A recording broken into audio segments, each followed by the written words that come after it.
आज भर भर के अपडेट है, बहुत मज़ेदार खबर है। आप लोग देखिए, मैं हूँ फरहीन और आप देख रहे हैं रेसलिंग फैमिली। रैंडी ऑर्टन ने अपने कहा ईएसपीएन में इंटरव्यू दिया था कि मैं 10 से बार अपने एनिमेशन चैम्बर अपने खेल चुका हूँ। अब की मैं एनिमेशन चैम्बर में फिर जा रहा हूँ। मुझे पता है कि एनिमेशन चैम्बर बहुत अच्छा है, मैं बहुत अच्छा, उसमें बहुत ही रकम का बहुत हैवी जाली रहता है, मगर उसमें भी मैंने कहा खेला है मैच में और फिर से मैं खेल रहा हूँ। मगर अब मुझे जीतना बहुत ज़रूरी है, क्योंकि मैं भी अब जा सकता हूँ रिटेल में, क्योंकि जॉन सीना 70 टाइम अपने रिटायरमेंट हो चुका है। वो आपने 70 टाइम चैम्पियनशिप बना चुका है। अब 40 टाइम ट्रिपल एच है और मैं ट्रिपल एच का तरह 40 टाइम भी मैं भी जीता हूँ। टाइम दोनों का हो चुका है, मगर मैं अपने मैच खेलना चाहता हूँ। रेसलमेनिया में मैं भी मेन इवेंट करना चाहता हूँ, मैं भी चैम्पियनशिप जीतना चाहता हूँ। मुझे भी मैंने अब रिटायरमेंट में हो चुका होने को हूँ, मगर मुझे भी चाहत है कि मैं भी चैम्पियनशिप जीतूँ। रिक फ्लेयर भी 16 टाइम जीते हैं और मैं भी चाहता हूँ कि मैं 50 टाइम जीतूँ। एजिली ने कहा बेकी लिंच के बारे में। बेकी लिंच के प्रेसेस किए थे एजिली। एजिली ने बोला कि वो मैं बहुत बड़ी अपनी पीढ़ी की, आप बेकी लिंच अपनी पीढ़ी की बहुत बड़ी हैं और उनका संग मैं मैच खेल रही, ये बहुत ही बड़ी बात है।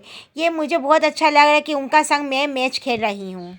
सीएम पंक ने इंटरव्यू के दौरान कहा रोमन रिंस को कि मैं एक चैम्पियन हूँ, हैवीवेट चैम्पियन, और मुझे बहुत खुशी मिल रही है क्योंकि जब एक चैम्पियन रहता है इंसान तो उसको बहुत ज़रूरत होता है हर रेसलर को, और रोमन रिंस को भी हैवीवेट चैम्पियन का बहुत ज़रूरत है।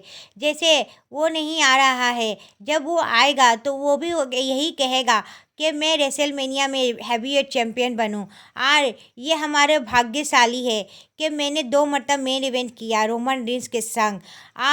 रोमन रिंस हमें तो आ रहा हूँ, सीएम पंक ने कहा, लेकिन रोमन रिंस अपना शेड्यूल में इतना बिजी है जो वो नहीं आ रहा है।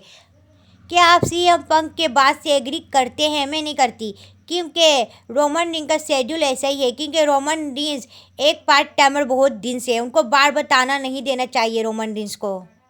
रोमन रिंस के फैंस बहुत एंग्री है सीएम पंक के कमेंट में, क्योंकि उनको हर टाइम पार्ट टाइमर बोल के ताना दिया जा रहा है, क्योंकि डब्ल्यू में रोमन रिंस ने कितना योगदान दिया और वो कितने हम्बल इंसान है।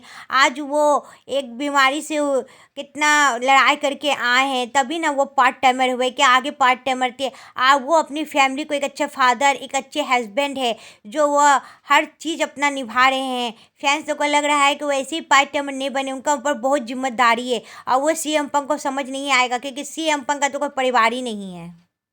रेसलमेनिया का ब्रोक लेसनर का ओपन चैलेंज का मैंने कहा था कि मैं अपना थ्योरी बता रही और बहुत सारा अपडेट भी आ गया है। तो ब्रोक लेसनर का सुनने में आ रहा है, और मेरा भी थ्योरी है कि सेथ रॉलिंस आ सकते हैं, क्योंकि आप लोग को याद ही होगा कि पॉल हेमनी में सेथ रॉलिंस को धोखा दिया था। और ये भी आपको याद होगा कि उन्होंने सेथ रॉलिंस से पूछा भी नहीं था पॉल हेमन ने, अब ब्रोक लेसनर को टीम में ज्वाइन कर लिया था, तभी से उनके बीच में खटास हो गया था सेथ रॉलिंस और पॉल हेमन के।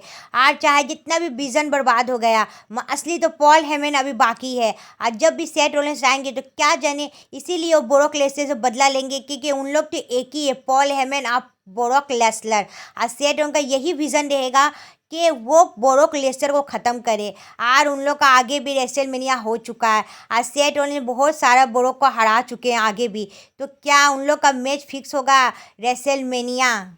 सेथ रॉलिंस का इंटरव्यू आया है, जब उनका कप स्टॉम्प बंद हो गया था तो उन्होंने बहुत सारा फिनिशर इस्तेमाल किया था, मगर वो उनका होता नहीं था अच्छा से फिनिशर, तो उन्होंने सोचा कि मैं क्यों नहीं पेडी कैरी इस्तेमाल करूं। वो एकमात्र सिर्फ ट्रिपल ही एच करते थे पेडी कैरी, और वो रिटायर हो चुके थे उस टाइम, तो कोई करने वाला नहीं था पेडी कैरी। तो सेठ उन्होंने सोचा, क्योंकि वो तो उनके गुरु है और वो शिष्य है, उन लोगों को बहुत अच्छा था आज भी है, तो इसीलिए उन्होंने सोचा कि मैं पेडी कैरी कर लूँ। मगर उनको पता था कि क्या पता ट्रिपल एच उनको नहीं देंगे क्या, तो इसलिए उन्होंने सोचा कि मैं मिक मैन से बात करूं। उनको पता ही था कि मिक मैन को ये बात बहुत चिढ़ेगी कि ट्रिपल एच का कोई फिनिशिंग करेगा, क्योंकि लगता होगा ट्रिपल एच को कि मेरा फिनिशिंग कोई ना करे। अब बस जब उन्होंने मिक मैन से बात किया सेथ रॉलिंस ने, तो मिक मैन ने कहा क्यों नहीं, ये विरासत तो चलना चाहिए। और उनका दामाद तो रिटेल ही हो चुका था, तो इसीलिए मिक मैन को पसंद आया ये वाला सुझाव और सेठ रोलिंस को पेडिकेरी उन्होंने दे दिया।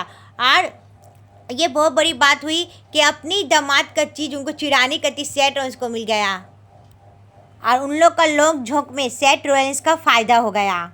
ऐसे अपडेट को जानने के लिए रेसलिंग फैमिली देखिए, वॉच कीजिए, सब्सक्राइब कीजिए, लाइक कीजिए, कमेंट कीजिए, हाइप दीजिए।